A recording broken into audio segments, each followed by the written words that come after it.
Let's get ready to mortgage. He is the prince of programs, guru of guidelines, master of matrices. He puts the fun in funding. Please welcome Mark, Mr. Mortgage, I Tell. All right. Hey, everybody. My name is Mark Eitel, and this is the Mr. Mortgage Show. And guys, this is the place you want to be this week because we have an awesome show lined up for you. We are going to cover everything from interest rates and the big bad Fed to the National Association of Realtors proposed settlement to that $1.8 billion with a B. Yes, I put my pinky to my cheek when I say that. The lawsuit from October of last year?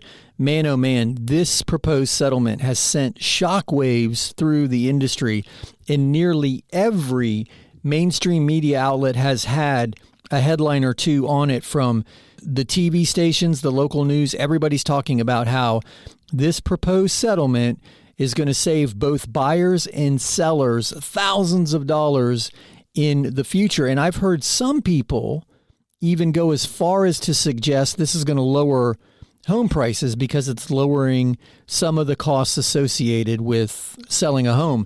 I'm not sure the math is going to shake out to save the buyer any money. And I know that wasn't the intent of the lawsuit or the settlement, but I think it's being slightly misrepresented in the news. And a lot of people are running around thinking suddenly they're going to be able to buy real estate for 6% less than they could yesterday. And we're going to talk that through. We're going to talk about how the money moves, because I think that's the big misconception, or misunderstanding at least, how the money moves in a real estate transaction. And we're going to talk about the reality of who is actually paying, because I think you'll be surprised to know it's not the seller. And then we'll cover the Federal Reserve, the meeting this week, and what does this mean for interest rates? Guys, let's just get this out of the way. We've talked about it for months and months and months. The Fed is not going to start cutting rates until inflation is under control. And we had two more hot inflation reports, as well as a jobs report that was hotter than expected, which indicate that inflation is not under control. So if the economy is still growing and we're still creating jobs, then there's no need for the Fed to cut interest rates. And I know everybody would love that. Me too, right? Me included. I would love my credit card rate to go down.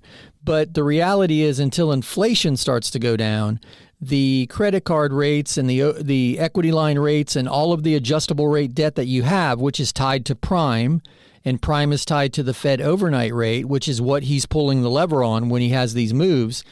Until inflation's under control, those numbers aren't going to change. So, and we've talked about it ad nauseum. And if you have questions, I'm happy to have a detailed conversation with you.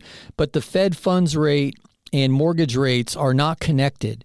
The Fed could cut tomorrow and interest rates could go up. And the Fed could raise and interest rates could go down. We've seen that happen historically. They move for different reasons. Although they tend to move in the same direction, they're not reacting to the same influences. So everybody who thinks, 3 Fed rate cuts of a quarter point each means my mortgage rate is going to be 75 basis points or 3/4 of a point less, that's not going to happen, guys. It's not how it works. And we can talk about it. I just don't like to geek out to that level because I see the eyes start to glaze over when I go off on deep ends with mortgage-backed securities, the secondary market, recapitalization costs, all of that. We can talk about it if you want. Shoot me some questions, but I'm going to leave it there for now. It looks like we're in this higher interest rate environment for longer than the vast majority of people had hoped. The good news is the economy is still growing in this market, so it doesn't seem to be, other than the frustration of the inflation, right? Gas prices back up. I think we were back up to a point where year over year we were up, which was disheartening to a lot of the politicians who like to pound their chests and say, look at what I've done for you. And I think if the guys and gals in Washington would stop talking about, look what I did for you, and realize it's not the economy, it's inflation. Inflation is what everybody's upset about. Get inflation under control and people will be far, far happier. So anyway, let's jump into the NAR thing for a minute. So the National Association of Realtors proposed a settlement in that historic $1.8 billion lawsuit that they lost last year. And in the settlement, they agree to decouple the seller side and buyer side commission, meaning that sellers will no longer be required. And you'll hear agents say, but Mark, we've never required it. Well, that's not exactly how it was presented and not exactly how the jury found. And I'm not arguing with you. I'm just saying that's what the crux of the lawsuit was. And now sellers don't have to offer the buy-side commission in the transaction. And what is that going to mean? Now, the media outlets are running around out there saying this is a 6% savings for everybody. Homes are going to be cheaper. It's going to be easier to buy real estate from a price standpoint. Guys, think about this for a minute. If a home appraises for $500,000 and the seller had agreed to pay a commission to both sides of the transaction in that $500,000 number, well, is he going to take less now? The lawsuit suggested that 6% was the average commission. And let's just say for a minute that's right. I don't know that it is, but let's say that it is, and half goes to the buy side and half goes to the sell side. So is the seller suddenly going to be willing to take $15,000 less for the house? No. He's going to want what it's worth, which is $500,000, and he's going to put that extra $15,000 in his pocket, which means if there's no compensation offered to the buyer side, the buyer's going to have to come up with that money. And what is that money? Is it $15,000? Is it $5,000? That's why everybody's running around super, super upset if they're in the profession. And I have these conversations every day because are buyers going to be willing to pay those extra funds? Because now you're paying more than the property value. And that's what the news is getting wrong. The news is assuming that the seller's going to take a discount because they don't have to pay that fee. And if that's the case, if they were willing to take a discount because they didn't have to pay that fee, then the buyer could build that into their offer, right? So we said $15,000. So the seller will take $485,000. Well, I'll offer you $500,000, but I want you to pay $15,000 to the agents that are representing me. Well, I'm back at $500,000. So what's really happening here? Are we putting additional expense burden on the buyer?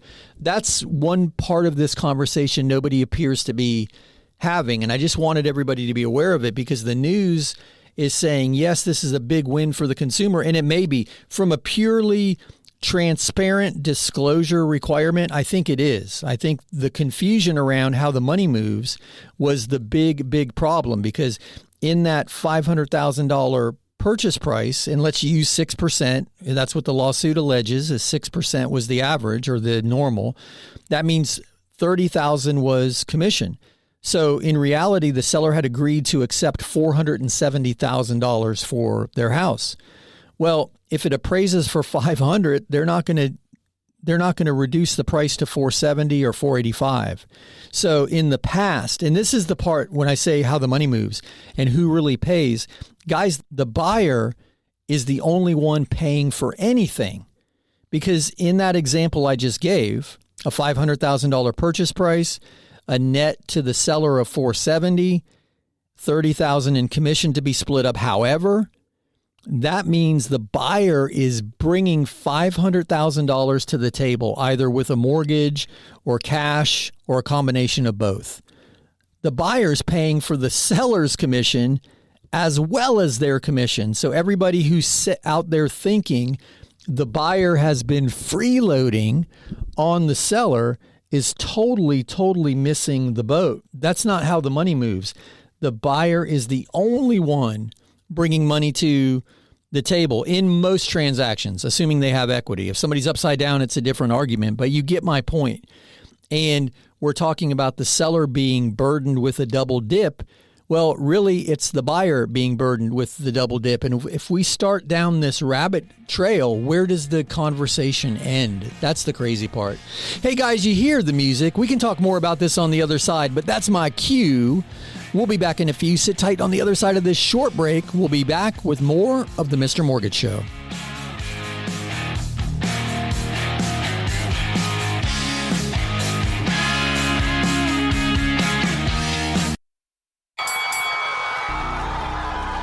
Welcome back to the Mr. Mortgage Show. Call us now at 855-462-7292. All right, we are back. My name is Mark Eitel, and you are listening to the Mr. Mortgage Show. And you heard the man. If you have questions or comments and you want to get in on this conversation, whether it's interest rate or the NAR lawsuit, whatever it is, you can call or text your questions or comments to 855-462-7292. That's 855-462-7292. That is the Anytime hotline. And Jen, who I forgot to introduce as I was in my Ramble Fest in that first segment of the show, my producer extraordinaire, Jen, is womanning the hotline, and she will get your questions on the air. If you prefer to shoot them over via the web, just head over to MrMortgageRadio.com. That's MrMortgageRadio.com, and there's a big orange button that says Get Your Questions on the Air. Click that button, follow the instructions, and we will do the rest. But hey, just to wrap up that thought about how the money moves, I just find the whole NAR thing really, really interesting. I wanted to touch on that in case people have questions, because I'm not quite sure it's an instant savings to the buyer. It's a savings to the seller for sure, but perhaps it's not going to pass through. And one of the biggest questions we're getting in our practice every day right now is, can we finance the real estate commission if it comes down to that? And right now, the answer to that is no. But the industry is looking at it as a potential solution. But we need the settlement to be accepted, new rules to be in place, and then Fannie, Freddie, VA, FHA, all to take a look at it. Because when I say no, I mean just adding it to the offer. The property's still going to have to appraise for enough to cover that commission. But there is a way to do it even right now. If the seller was willing to pay a contribution that could be used for the buy-side commission, it could be written into the offer instead of offered as a flat percentage in the marketing of the property, which is just a workaround for how it's already happening. That's why my answer was no, because when most people are saying, can we add it to the commission, that would be all the way back to that original example of the $500,000 house. That would mean you would be offering $500,000 and a $15,000 commission being paid to the buyer's agent. You're really paying $515,000 for the house. So it would have to appraise for $515,000 for that to work, because the lender, the bank, the guy with the money is always going to work off of the appraisal or the purchase price, right? The number on the contract, whichever is less. So you would need it to appraise for the full $515,000. And guys, here's something a lot of people are unaware of. If your house appraises for more than the contract price, you can increase the contract to the appraisal amount and then offer the difference as a contribution back to the buyer. So if that house did appraise for $515,000, you could change the contract price to $515,000 with a $15,000 seller contribution to be used for whatever. You just write it out in the addendum language, and that can be changed midstream. It's not a problem. The lender is okay increasing the purchase price just as they are okay decreasing the purchase price to match an appraisal amount. So anyway, we've gotten all that off our chest, and Jen's got questions back there, which doesn't surprise me. So let me throw it to Jen, and let's start with some questions. Hey, Jen, go ahead when you're ready. Carol sent us this. I work full-time, but my husband is on Social Security disability. Can we count his disability check when applying for a mortgage? Hey, Carol, that is a great question, unrelated to interest rate, unrelated to the NAR lawsuit. So thank you for that, because I feel like I've been beating this drum for a little too long. Yes, you can. Absolutely, you can use retirement income, pension income, Social Security, disability. And the cool thing is, if the disability is tax-free, you can gross it up, because when you qualify for a mortgage, you use your gross income, not your net income, your gross income. So if you make $85,000 a year, but you only bring home $72,000, you're qualified on that $85,000. And I know it's crazy because you think, wait a minute, my spendable cash is only $72,000, but it's because there's some tax benefits to ownership. So you actually pay less tax when you own a home. But anyway, not to get down that rabbit trail. Yes, you can. So you can gross up tax-free income, and you can certainly use Social Security disability income. And I'm glad you asked that question because a lot of people assume that that's not a viable source of income on a mortgage application, and it is. We've done mortgages for people who only have disability income, VA disability income. And one of the things now that we mentioned VA is if you're a 100% disabled vet, in some areas, municipalities, in Florida in particular, you don't have to pay property taxes. You can get property tax exemption depending on your disability type and percentage. So, yeah, don't shy away from that. You can certainly use that income. If you have any questions about that, please connect with us when we're not on the air, and I'll answer any questions you have because I'll be happy to help. That's a good question. Thanks for that, Carol. Hey, Jen, if you have another question, go ahead. Jordan called this one in. I called last week about me buying a condo and my bank asking for the association's financials. Well, now my bank says they won't approve the association. Apparently, it's not me, but the condo. Are there any other options? Oh, hey, Jordan. Great question. I actually remember this. So you were curious because you felt like you were getting nickeled and dimed for more paperwork, and they were looking for, in the condo questionnaire, some financial disclosures from the association. So yes, there are other options. So what's happened is the condo has been deemed non-warrantable. And non-warrantable simply means they don't have enough assets in the reserve accounts. They're not adequately funded for certain maintenance issues. There might be some big assessments coming. And you'll have to seriously consider if you want to buy a property like this, knowing that these financial weaknesses exist within the association's management. But as a workaround, you go the non-QM mortgage route, which simply means you're going to pay a higher interest rate and be required to put a bigger down payment down. So where you might have had an approval for 95 or 90 or 85%, you might have to put 25% down.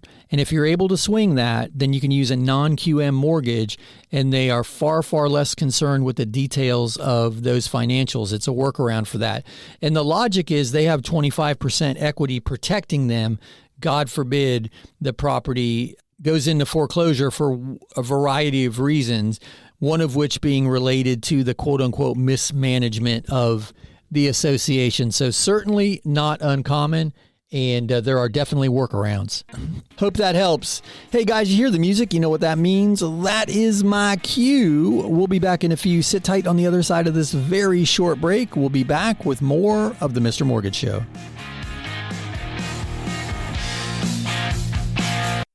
Hey, it's Mark Eitel, host of the Mr. Mortgage Show, and I'm going to interrupt this commercial break to ask you for a favor. If you know any friends, family, coworkers, or the guy in front of you at the grocery line who's talking or thinking about buying or selling or refinancing real estate, I'm hoping I can count on you to help me spread the word, introduce them to me, to the team. You can do that by simply sharing MrMortgageRadio.com. That's MrMortgageRadio.com. Guys, it's Mark Eitel, NMLS 1929005. Now, back to the commercials. Welcome back to the Mr. Mortgage Show. Call us now at 855-462-7292. All right, we are back. My name is Mark Eitel, and you are listening to the Mr. Mortgage Show. And you heard the man. If you have questions or comments, call or text 855-462-7292. That's 855-462-7292. That is the Anytime hotline. And Jen, my producer, is womanning the hotline. She'll get your questions on the air, or you can shoot them to us by heading over to MrMortgageRadio.com. That's MrMortgageRadio.com. And right in the middle of the screen is a big orange button that says, get your questions on the air. just click that button, follow the instructions, and we'll take it from there, and Jen will read your question on the air. But we've had some good questions so far, and let's keep it rolling. I mean, this show's about you, not me. I could talk about topics of the day all day, but I always prefer your questions. So let me throw it over to Jen, and we'll get another one on the air. Julio has a question. I want to buy a couple of duplexes and rent the units to my employees. Can I use the landlord loan for this, or will it be a problem since I'm also the tenant's boss? Me and Julio down by the schoolyard. Hey, Julio, thank you for that question, my man. And not only is it a brilliant idea, man, I wish more employers would think like you're thinking, because with rent out of control and people having such a difficult time, if you could provide a nice, safe, affordable housing option for your employees, that's got to be as good as insurance or vacation to a lot of people at this particular time in this economy. So man, oh man, I commend you. Brilliant, brilliant idea. Not enough business owners think of this. Plus, you know that the guys are getting paid or the girls are getting paid because they're on your payroll. You control the money. So super, super smart idea, my man. And in the few instances where I've seen somebody do this in the past, it works really, really well. So good on you for coming up with this as an idea. But to answer your question, absolutely, the landlord loan will work. If the properties are vacant, there's going to be a rent projection done as part of the appraisal, and that's what's going to be used for the rent. And yeah, it doesn't matter that these are your employees. You can use the landlord loan, buy the duplexes, and who knows, you might find this as a real benefit for everybody. You own a rental property, you're building equity, plus you're providing that benefit to your employees. So man, I'm really impressed with you, brother. Great, great idea and wonderful question. Thank you for that one. Hey, Jen. Okay, go ahead. Bradley sent us this one. How long after I pay off my Chapter 13 bankruptcy can I get a mortgage? I've been told 7 years. No, Chapter 13 is a little different, and it's not 7 years anyway. The whole 7 years thing is how long it stays on your credit report. So Chapter 13 is a very unique animal because it's a structured repayment. So you actually can get a mortgage while you still have an active Chapter 13. You have to make 12 consecutive on-time payments. But if you've paid it off, closed it out, it's been dismissed, and you've got all the documentation, you're good to go right now. You don't have to wait any longer. Now, it's different with a Chapter 7 and different with the loan programs, right? Like a conventional loan has a different set of guidelines than a FHA loan.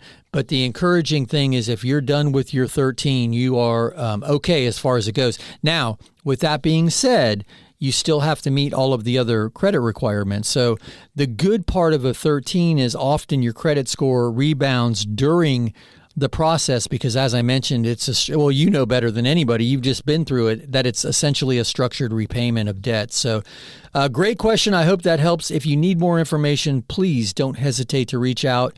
I'll answer any questions that you have. Hey, Jen, let's keep them rolling. Elizabeth emailed us this question. In the past, you've talked about a special loan for people who can pay cash but prefer taking a mortgage.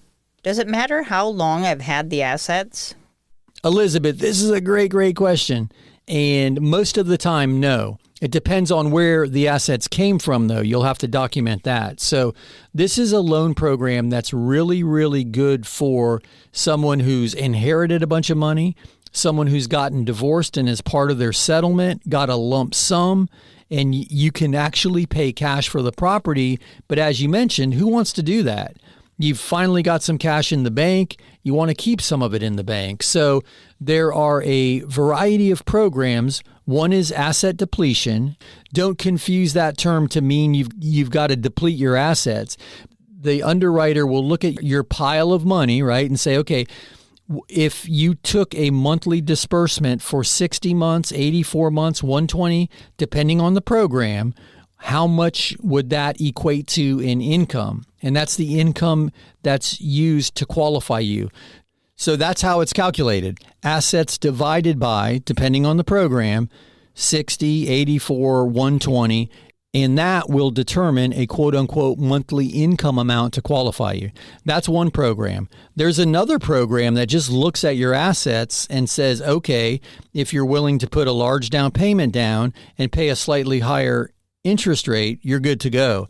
That's less appealing. We usually lean towards the asset depletion loan programs in that instance. And it works really well, as I mentioned, for inheritance, divorce, someone who just sold their company or liquidated some physical assets and is now in a position to utilize that income analysis model to qualify for a property. So great question. And in most cases, the answer to that is no, but we are going to have to document where they came from. So I hope that helps.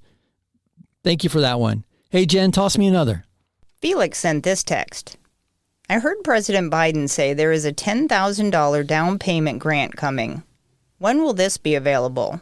The post I saw said it's for everyone. I'm laughing, Felix, not at you, but with everybody who saw that, because this is a conversation every election season.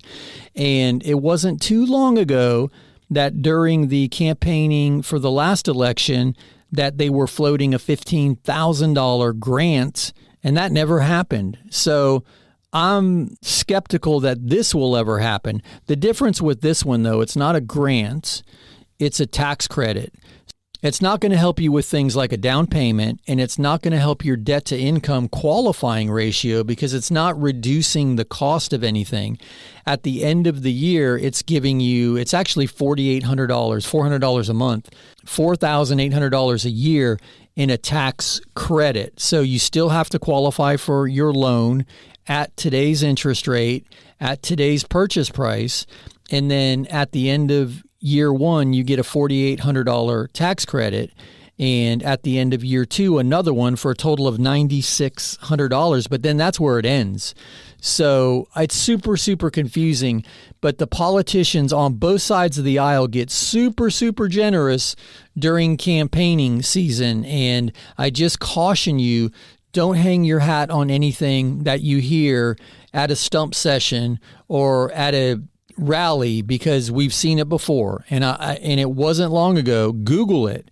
Google when was it? 2020. So 2019, $15,000 home first-time home buyer grant, and you'll see what I'm talking about. A lot of people sat and waited for that, and it never happened. I'd hate for that to happen to you. But good question, and good on you for paying attention, but it's not exactly as it sounds, and it's nowhere in the near future. So I hope that helps. I hope I didn't burst your bubble. It always amazes me at how the promises fly during the campaign season. As I mentioned, it's not a red pill, blue pill thing. It happens on both sides of the aisle. Everybody's super generous, and then they get giraffe arms, or what is it? Not giraffe, T-Rex arms on the other side of the election. They can't reach their pockets anymore. They forgot what they promised us. But anyway, guys, you hear the music. You know what that means. That's my cue. We'll be back in a few. Sit tight on the other side of this very short break. We'll be back with more of the Mr. Mortgage Show. Hey guys, it's Mark Eitel, host of the Mr. Mortgage Show. Guys, we are so much more than just a mortgage show. We're helping families every day from coast to coast with their mortgage needs. Want to connect? Check out MrMortgageRadio.com. My team and I are here and happy to help. Again, it's Mark Eitel, NMLS 1929005. Welcome back to the Mr. Mortgage Show. Call us now at 855-462-7292. All right, we are back. My name is Mark Eitel, and this is the Mr. Mortgage Show. Guys, if you have questions or comments, do not hesitate. You can call or text 855-462-7292. That's 855-462-7292. That is the Anytime hotline. Jen is womanning the hotline, and she will get your questions on the air. Or head over to MrMortgageRadio.com. That's MrMortgageRadio.com. Right in the middle of the page is a big orange button that says Get Your Questions on the Air.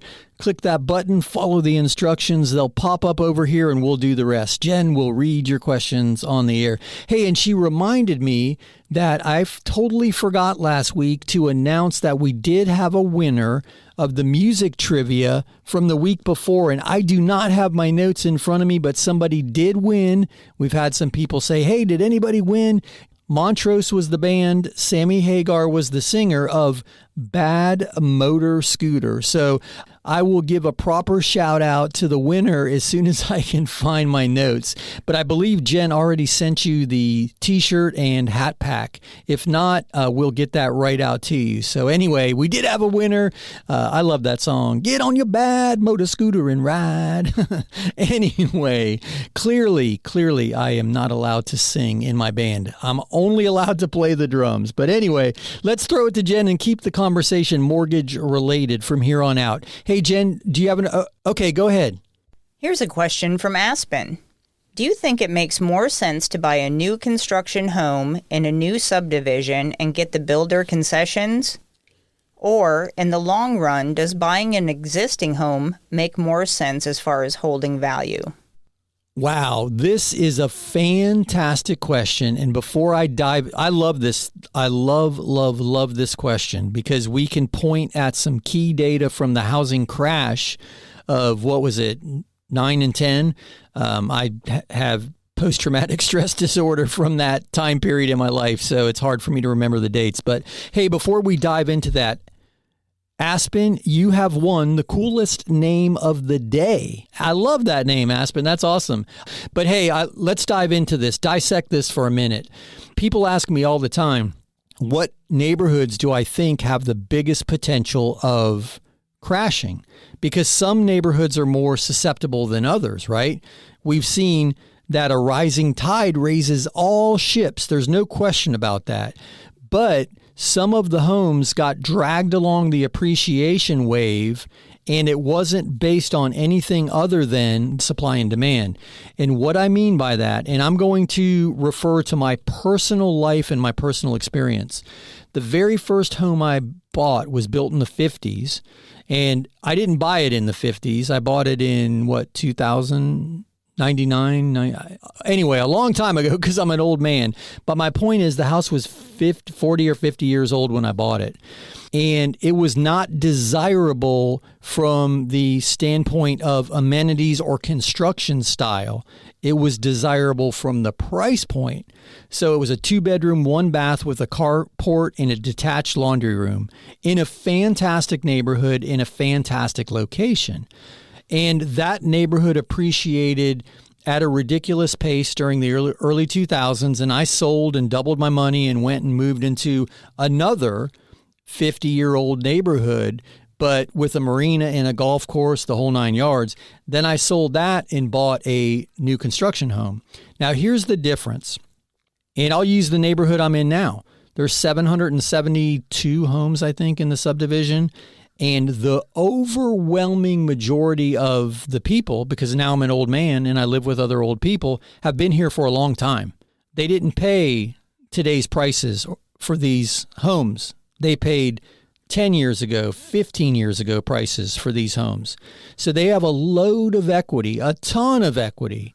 If suddenly they all wanted to sell, they could take a significant discount to market price and still make a load of money, right?